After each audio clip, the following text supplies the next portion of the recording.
Good morning, Sanctuary friends. We had talked to you a little bit when we were doing the Dash Bash that we have some new residents. And oh, she's a little higher than I thought she was. She's good. A little lower than I thought she was. She feels very good. So we welcomed 4 Bengals into our program.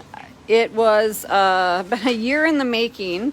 There was a gentleman that purchased Bengals for $2,500 a piece to breed them. He ended up getting ill and going into the hospital, and family members for the last year have been taking care of these Bengals he's purchased. Unfortunately, they weren't able to get any vet care done. They were just helping them try and live a quiet life until their family member got out of the hospital, but it became apparent that that wasn't going to happen. And at least 2 of the 4 Bengals are pretty unsocialized. And when we talked to them, we first referred them to a Bengal rescue group, and we're trying to make that work through COVID, through getting vet care and things like that was a challenge. So finally last week, for the animals' sake, we were told that one of the cats had a distended abdomen and might have some issues. And so we talked to the rescue group, talked to the caregivers of these cats, and decided the best course of action was to surrender them all to the sanctuary here so we could get them vetted. We could determine if they have litter box issues, if they have behavioral issues, or if they're feral or unsocialized, before we then would work with the rescue group to rehome them if they are adoptable domestic Bengals. Upon arrival, the first little girl, who you haven't met, needed emergency surgery. She had a very, very large pyometra, and thank God for that emergency surgery that we were able to save her life. And so today we're doing intake exams and going to be doing spays on the remaining Bengals. So this girl's 7.8 pounds. She's a little silver Bengal. They are domestic, so they are legal to own, but as we educate, we really want people to adopt appropriate pets and rescue from a shelter or rescue group versus buying from breeders and creating more cats that need homes. But we're very thankful for the Bengal rescue groups that work hard on ensuring Bengals go to qualified homes with people that know the Bengal breed and everything else. So we're hoping at least 2 of these 4 cats are adoptable. We've kind of assessed the male already, and he's very, very timid and very shy, and we've heard very aggressive to other male cats. So we'll be spending some time with him. This girl's name is Zena. We do have a potential adopter for her. And as you know, we do not adopt out Bengals. We are not an adoption center. This was a very, very unique case that the cats needed, immediate placement now, especially with that medical concern. And we wanted to be able to do that and make sure these cats are healthy and are actually good socialized to people, good litter box habits, so that if they do find a permanent home, that they don't get rehomed, or put down for behavior or medical issues.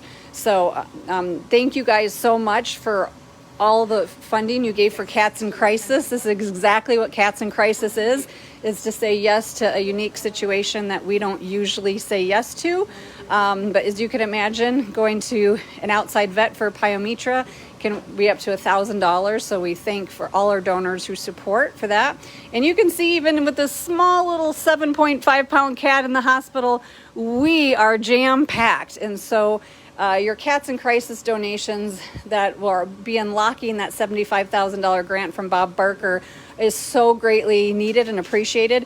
And we think we met that goal, but right now we're still tallying mail-in donations that are being mailed in, so those will kind of trickle in over the next week, but we'll make sure to give you an update. But we definitely wanted to introduce you to this beautiful girl. And the concern with Bengals and hybrids is they are absolutely gorgeous and stunning. They come in all shapes and colors. They have marbled pattern to spotted patterns, and you know, people often adopt them or purchase them for their looks without the knowledge of their breed behavior or some of their breed traits. And so that's why if these guys, or a few of them, are adoptable, we're going to be working with a group that specializes in finding homes for Bengals, that have qualified homes, that know the breed, that are committed to the breed. But this is kind of one of those rare occurrences where we don't want to keep cats at our sanctuary that could be in a home environment, because that takes away space from those cats that have no alternative. And we always want to be the sanctuary that can help a cat that doesn't have another alternative. So, you know, today you're meeting Xena. We'll let you know if Xena becomes a permanent resident or not. You know, we're hoping she can find that home. We do know a few others. Their names are Riku, Daisy, but we had several Daisies, so we named her Dahlia. And then we have Bestie, the one that had the emergency pyometra surgery.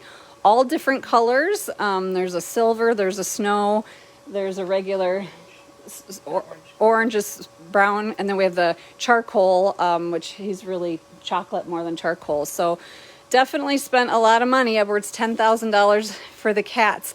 But again, they're here at a rescue where we're funding their care. And of course, we are going to spay and neuter any cat before it ever gets to be adopted, because we don't want any more of these guys in need of homes. So we'll keep you posted. I just wanted to share the news of the 4 new, and we have more coming. It's not just the 4. As you know, we had a little Mia the Tortie show up, that little domestic cat too, and then interns found a black and white tuxedo cat that needed a home. So we are a big cat rescue. We are the Wildcat Sanctuary in Sandstone, Minnesota. We do not buy, breed, trade, or sell, but we don't say no to animals in need, especially with our hybrid and Bengal programs. So Xena's going to get a good check today. We'll do blood work. We're checking corona titers, and hopefully we'll be able to spay her and give her vaccines. And, you know, she'll tell us in the next week or so if she's ready to be, hopefully find a permanent home. Her and one of the other females are the ones that were pretty socialized, but we have heard that they weren't all using litter boxes. Has there been any accidents since Bestie's been out? No, it's been good. Because Bestie was the one that was known the culprit, so. I think that Pio might have. Yeah, it's not fair to say that I don't use a litter box and I have a pyometra and I don't feel well. So hopefully all that changes. But thank you guys for loving the small cats as much as you love the big cats here at the sanctuary. We'll get some pictures of the other girls as their intake exams take place, and our male Riku as well, and keep you updated. But your support always allows us to say yes to a cat in need, no matter the size and no matter the circumstance. So thank you all so very much.